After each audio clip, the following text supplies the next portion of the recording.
Hello viewers, कैसे हैं आप सब लोग। स्वागत है आपका study with doctor Pawan Oberoi YouTube channel पर। मैं डॉक्टर पवन ओबराय आज आपसे डिस्कस कर रहा हूं।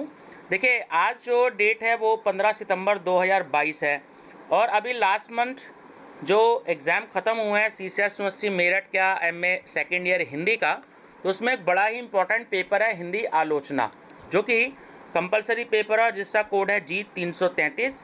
इसकी बुकलेट सीरीज मेरे को अवेलेबल हुई है क्यों, तो ये मैं आपसे डिस्कस करूंगा विद आंसर्स। और जो आंसर्स लगाए हैं वो सीसीएस यूनिवर्सिटी मेरठ की आंसर शीट के अकॉर्डिंग है। ठीक है व्यूवर्स, फर्स्ट टाइम चैनल देख रहे हैं study with doctor Pawan Oberoi, channel को सब्सक्राइब कर लीजिएगा, लाइक और शेयर भी करते रहिएगा अपने फ्रेंड सर्कल में, ताकि उनको भी चैनल के बारे में पता लगे और वो भी एग्ज़ाम टाइम में फ़ायदा ले सकें। और कंपटीशन के पर्पज़ से टीजीटी, पीजीटी, एनटीए, नेट के पर्पज़ से बहुत सारे एमसीक्यूज़ क्वेश्चंस इसमें है मेरी प्लेलिस्ट में। आप MA Hindi previous year solved paper के नाम से प्लेलिस्ट विजिट करिएगा तो आपको प्लेलिस्ट मिलेगी इसमें, है ना। आप जो है काफ़ी सारे 2021 से क्वेश्चन पेपर भी उसमें देख सकते हैं। तो व्यूवर्स, कुछ क्वेश्चंस डिस्कस करूंगा, 25-30 क्वेश्चन, ताकि आपको पता लग जाए कि 2022 में कैसे आए थे। क्योंकि ये श्री देव सुमन यूनिवर्सिटी सहारनपुर यूनिवर्सिटी जो बनी है, माँ शाकुंभरी देवी यूनिवर्सिटी, तो वहाँ भी आई थिंक प्राइवेट का होगा ये, तो वहाँ के लिए भी ये हेल्पफुल रहेगी। अंतर इतना है कि वहाँ फर्स्ट टाइम होगा और सीसीएस यूनिवर्सिटी में सन 2014 से ये कंटिन्यूस पेपर चल रहे हैं एमसीक्यूज़। तो सिलेबस चेंज है, तो न्यू सिलेबस से अकॉर्डिंग ही है। और जिनको भी पीडीएफ चाहिए तो वो 70 रुपये मेरे इसमें जो भी डिस्क्रिप्शन बॉक्स में मोबाइल नंबर है, डिपॉजिट करिएगा गूगल पे, फ़ोनपे, पेटीएम से, तो आपको 2022 के सारे क्वेश्चन पेपर मिल जाएंगे। और 140 रुपये अगर आप डिपॉजिट कराते हैं तो आपको 2021 के और 2022 के सारे क्वेश्चन पेपर आपको मिल जाएंगे। बस आपको सब्जेक्ट के नेम भेजने पड़ेंगे या अपना एडमिट कार्ड भेजना पड़ेगा या हैंड रिटन आप सब्जेक्ट के नाम लिख करके भेज दीजिएगा, जिससे मुझे पता लग जाए कौन कौन से सब्जेक्ट है, तो उनकी पीडीएफ आपको तुरंत जो है वो सेंड कर दी जाएगी। ठीक है व्यूवर्स। और यदि किसी एक पर्टिकुलर सब्जेक्ट के चाहते हैं, जैसे मान लीजिए हिंदी आलोचना के ही चाहते हैं या किसी और पेपर के चाहते हैं, तो 50 रुपीज़ आप एक सब्जेक्ट के आप डिपॉजिट करेंगे तो आपको 2021 का पेपर, 2022 का एक पेपर उस पर्टिकुलर सब्जेक्ट का, मान लीजिए हिंदी आलोचना है तो इसका 2021 का पेपर, 2022 का पेपर, और कुछ 400 से 500 एमसीक्यूज़ इम्पॉर्टेंट जो क्वेश्चन बैंक हैं वो आपको सेंड कर दिए जाने, यानी केवल 50 रुपये में आपको लगभग 650 से 700 एमसीक्यूज़ आपको दे दिए जाएंगे। ठीक है व्यूवर्स, चलिए तो क्यों बुकलेट सीरीज़ जो है वो मैं आपसे डिस्कस कर लेता हूँ। देखिए क्या क्या क्वेश्चन आए थे, आपको पता लग जाएगा कि सीसीएस यूनिवर्सिटी ने कैसे क्वेश्चन जो थे वो इस बार पूछे थे। नंबर फर्स्ट क्वेश्चन है कि हिंदी आलोचना शिखरों का साक्षात्कार किसकी रचना है। तो ये रचना है रामचंद्र तिवारी की। साहित्य क्षेत्र में ग्रंथ को पढ़कर उसके गुणों और दोषों का विवेचन करना और उसके संबंध में अपना मत प्रकट करना आलोचना कहलाता है। तो ये कहा श्याम सुंदर दास ने। क्वेश्चन 3, अनुसंधान परक आलोचना का उदाहरण निम्नलिखित में से कौन सी कृति है। तो देखिए वो तुलसीदास की माता प्रसाद गुप्त और रामकथा जो है वो उत्पत्ति और विकास कामिल बुलके और निर्गुण संप्रदाय पीताम्बर दास बड़थवाल। ठीक है, तो ये तीनों के तीनों बिल्कुल ठीक हैं। तो डी ऑप्शन इसमें करेक्ट है, उपयुक्त सभी। निम्नलिखित में से किस आलोचक ने जयशंकर प्रसाद द्वारा रचित कामायनी के ऊपर अपना आलोचनात्मक ग्रंथ लिखा है। तो मुक्तिबोध ने भी लिखा है, राम स्वरूप चतुर्वेदी ने भी लिखा है और डॉक्टर नगेंद्र ने भी लिखा है। तो डी ऑप्शन जो है वो इसका राइट आंसर है। ठीक है ना, उपयुक्त सभी। क्वेश्चन नंबर 5, साहित्य के समाजशास्त्र की भूमिका निम्नलिखित में से किस आलोचक की पुस्तक है। ये है मैनेजर पांडे की। इनमें से कौन सी पुस्तक विश्वनाथ त्रिपाठी की है। तो देखिए लोकवादी तुलसीदास भी है और हिंदी आलोचना भी है और मीरा का काव्य भी है। तो डी ऑप्शन करेक्ट है, उपयुक्त सभी। निम्नलिखित कृतियों को उनके लेखकों के साथ सुमेलित करिएगा, है ना, मैचिंग का क्वेश्चन है। तो देखिएगा मैं आपको सीधा बताता हूँ आंसर पे हम डिस्कस करते हैं सीधा ऑप्शन नंबर ए पर। एनटीए नेट में तो ऐसे क्वेश्चंस बहुत आते हैं। देखिए ए ऑप्शन करेक्ट है। इसमें जो भाषा और संवेदना है इसमें जो आपको दिया गया है तो वो है राम स्वरूप चतुर्वेदी की। छायावाद का पतन है वो है डॉक्टर देवराज की। कहानी या नई कहानी जो दे रखी है साथ में सी ऑप्शन, सी आपका इसमें तो वो है नामवर सिंह की। और डी है प्रेमचंद और उनका युग, तो ये लिखी है रामविलास शर्मा ने। तो इसमें ए ऑप्शन आपका करेक्ट है। हिंदी की आधुनिक आलोचना का सूत्रपात करने वाला आलेख नाटक किसने लिखा था? ये लिखा था भारतेंदु हरिश्चंद्र ने। आचार्य रामचंद्र शुक्ल की सैद्धांतिक आलोचना का मूल आधार क्या है? तो वो है रस सिद्धांत। केशव को कवि हृदय नहीं मिला था, उनमें वह सहृदय और भावुकता न थी जो एक कवि में होनी चाहिए। निम्नलिखित में से किसका कथन है? तो ये है रामचंद्र शुक्ल का। कबीरदास, सूरदास और कालिदास पर स्वतंत्र कृतियों की रचना किस आलोचक द्वारा संपन्न की गई? तो वो हजारी प्रसाद द्विवेदी जी द्वारा। क्वेश्चन नंबर 12, निम्नलिखित में से कौन सा कथन सत्य है? तो देखिए ऑप्शन बी करेक्ट है। इसमें जो चारों ही कथन दे रखे हैं वो बिल्कुल सही हैं। द्विवेदी युग भाषा के परिमार्जन पर अत्यधिक बल दिया गया।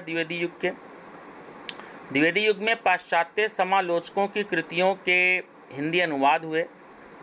संपत्ति शास्त्र नामक ग्रंथ द्विवेदी युग में लिखा गया और पदम सिंह शर्मा मिश्र बंधु द्विवेदी युग के आलोचक थे। तो इसमें ये चारों ही जो स्टेटमेंट हैं वो गलत थे, ठीक है ना, सॉरी सही थे। चारों स्टेटमेंट जो है बिल्कुल सही हैं। तो इसमें आंसर आपका करेक्ट है option number B. Question number 13, doctor Ramvilas Sharma की आलोचना दृष्टि के संदर्भ में कौन सा वक्तव्य सत्य है? तो इसमें भी ऑप्शन नंबर सी 1, 2, 3, 4 चारों कथन जो हैं बिल्कुल सत्य हैं कि ये प्रगतिशील धारा के समीक्षक हैं। इन्होंने प्रेमचंद, भारतेंदु, रामचंद्र शुक्ल पर व्यवहारिक आलोचना पुस्तकों की रचना की। अपनी पुस्तक निराला की साहित्य साधना द्वारा निराला को महाकवि के रूप में पुनर्स्थापित किया और प्रेमचंद पर 2 आलोचना ग्रंथ लिखे। तो चारों कथन बिल्कुल सही हैं। व्यवहारिक आलोचना के जनक कहे जाते हैं बालकृष्ण भट्ट। फिर से देखिए मैचिंग का क्वेश्चन आ गया है। निम्नलिखित आलोचकों को उनके आलोचना ग्रंथों के साथ सुमेलित कीजिए। तो सीधा ऑप्शन नंबर बी देखते हैं कि जो बच्चन सिंह हैं, अब इसमें ये देखिए इन्होंने एक्चुअली क्या दिया है, ये कुछ क्वेश्चंस में ऑप्शन नंबर इन्होंने 5 दे दिया है, ठीक है। एक्चुअली क्या है ये थोड़ा सा मैं डिस्कस नहीं करूँगा क्योंकि इसमें ये 5 नंबर दिया है, तो 5 नंबर तो ऑलरेडी जो है वो यहाँ पर दिया ही नहीं है, केवल 4 ही दे रखे हैं। कहानी और नई कहानी, रस सिद्धांत, हिंदी साहित्य 20वीं शताब्दी। तो थोड़ा सा इस क्वेश्चन में कन्फ्यूज़न है, ठीक है, 5वां नहीं है इसमें। चलिए क्वेश्चन नंबर 16, हिंदी में वैज्ञानिक आलोचना का सूत्रपात किया। तो वो सूत्रपात किया रामचंद्र शुक्ल ने। नामवर सिंह की पुस्तक कविता के नए प्रतिमान किस कवि को केंद्र में रखकर लिखी गई है? मुक्तिबोध को। आचार्य शुक्ल के प्रिय संस्कृत कवि कौन हैं जिनकी रचनाओं को उपजीव्य मानकर उन्होंने अपनी आलोचना के मानदंड विकसित किए? तो वो थे वाल्मीकि और भभूति। किस आलोचक ने भारतेंदु युग को राष्ट्र की नवचेतना का युग कहा था? वो कहा था रामविलास शर्मा, ठीक है। चलिए देखिए इसको डिस्कस करते हैं। जैसे इस क्वेश्चन में 5 आपको पॉइंट दे रखे हैं कि निम्नलिखित आलोचना ग्रंथों को उनके आलोचक के साथ सुमेलित कीजिए। तो लेफ्ट हैंड साइड पर तो आलोचना ग्रंथ दे दिए और राइट हैंड साइड पर आलोचक दे दिए।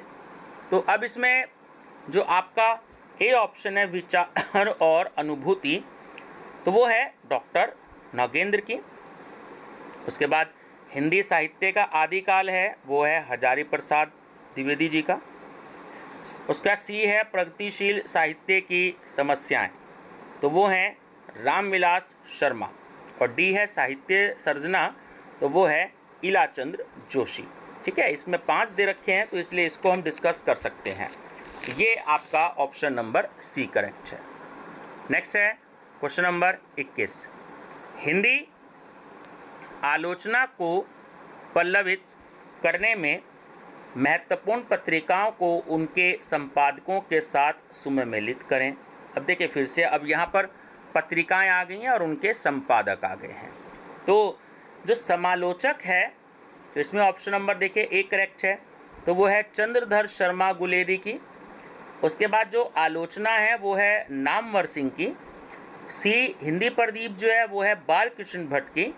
और डी जो सरस्वती है वो है महावीर प्रसाद द्विवेदी की। ठीक है, तो इसमें आपका ऑप्शन नंबर ए करेक्ट है। आचार्य हजारी प्रसाद द्विवेदी की आलोचना दृष्टि का प्रमुख आधार बिंदु है, तो उनका आधार बिंदु है, देखिए डी ऑप्शन करेक्ट है, उपयुक्त सभी। ये साहित्य का अंतिम लक्ष्य मनुष्य है, ये भी बिल्कुल ठीक है।